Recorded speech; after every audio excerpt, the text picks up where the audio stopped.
Hello friends, Zachary Stockill here from retroactivejealousy.com, and today I'm going to share some quick thoughts on how to deal with retroactive jealousy triggers. Before I get into it, I'd just like to remind you that my brand new audio series, Overcoming Retroactive Jealousy, the Guided Meditations, is available right now.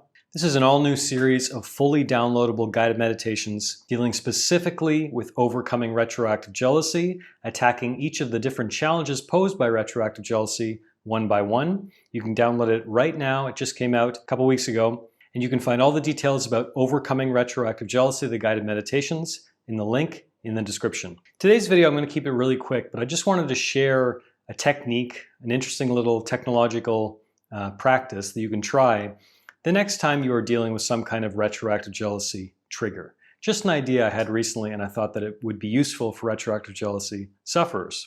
Please note that this piece of advice is aimed at people who are actively putting in the work, actively taking steps to confront and overcome retroactive jealousy. This is not for people who are just kind of dabbling and watching a video on YouTube and then doing nothing really proactive other than that. I'm not trying to attack you people. If you're doing that, that's fine. But I'm saying this particular piece of advice is aimed at people who are actively putting in the work, reading books, taking courses, talking to therapists, whatever, actively taking steps to confront and overcome retroactive jealousy. And my suggestion is coming up with a personal vision board.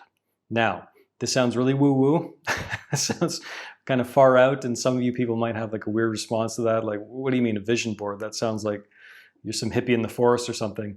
I don't mean that, and I'm not trying to promote, the famous book, The Secret, and manifesting and all that stuff. I'm not talking about that. What I'm talking about is keeping a list of photographs, or should I say a collection of photographs on your phone that you find particularly meaningful, particularly reassuring. And the really interesting thing, especially if you have an iPhone, or I think a lot of the new smartphones do this as well, but you can put together a little photo collection and it'll make a slideshow with you, complete with music and really good cuts and slow motion and zoom ins. It's really pretty cool. I've been doing this recently for myself, not because I'm struggling with retroactive jealousy, I'm not, but I put together a collection of photographs which I find particularly meaningful, inspiring, and motivating. So to give you some examples, these are things like the guitar that I've always wanted, and first class airplane tickets, and a really beautiful moment that I shared with my girlfriend. Things that I find particularly comforting, centering, grounding, and motivating. If I have moments where it kind of feels like I'm drifting or I'm losing focus or losing motivation, I whip out my phone for 2 seconds and I play this motivational little Zach slideshow, and it really does boost me up. It really does lift my mood. It's also a great way to start your day. Sometimes I play this slideshow first thing in the morning before I have coffee, before I do anything.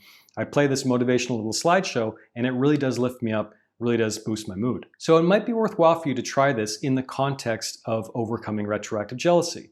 A good way you can do this is you can put together a collection of quotes, collection of photographs of you and your partner, or just pictures of your partner, whatever you find particularly meaningful, reassuring, clarifying. It can be anything you want, but the key is it has to be personally meaningful to you.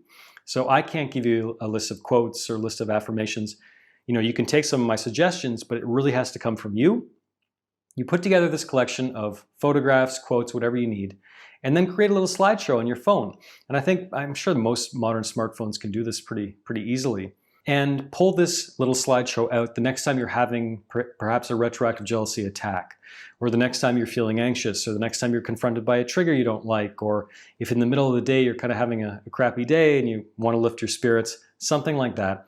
Give yourself some motivation. Give yourself some reminders, some tangible reminders, some visual reminders in particular of exactly what you're working toward, of exactly what you want, of exactly what you're fighting for. It's really good sometimes to kind of have this like North Star for your day, and in some ways a North Star for your mood. A guiding light, a beacon, something you can look at and reflect upon and say, this is what I'm doing this for, this is what's important, this is what is real. Not the BS in my head, not the nonsense and the endless questions and the curiosity about my partner's past, none of that. This is what is real. What I'm looking at right now, this is what is important, this is what I'm fighting for, this is what is real. So I hope you try this. I think that this could be really useful for a lot of retroactive jealousy sufferers. And if you do try it, please be sure to leave a comment below and let me know all about it. Before I leave you today, just one more reminder that my brand new audio series, Overcoming Retroactive Jealousy, the Guided Meditations, is available right now. You can find all the details about that if you click the link in the description. Thanks for watching this video. Hope you enjoyed this, and I'll talk to you again very soon.